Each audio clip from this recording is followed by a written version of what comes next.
Shedorolun, tank paling canggih milik Rusia, dihancurkan oleh Ukraina. Tank seharga 53 miliar rupiah tersebut dihancurkan menggunakan roket seharga 7 juta rupiah milik negara pimpinan Volodymyr Zelensky.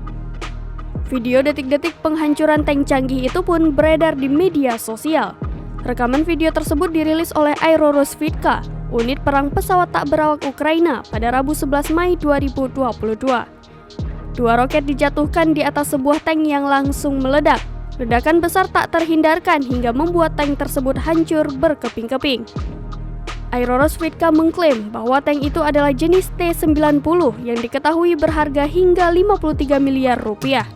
Diketahui, T-90 adalah tank paling canggih milik Rusia. Dengan model dasar, mulai beroperasi pada tahun 1992 meskipun produksinya baru meningkat pada akhir 2000-an. Rusia diperkirakan memiliki sekitar 1.000 dari semua varian T-90.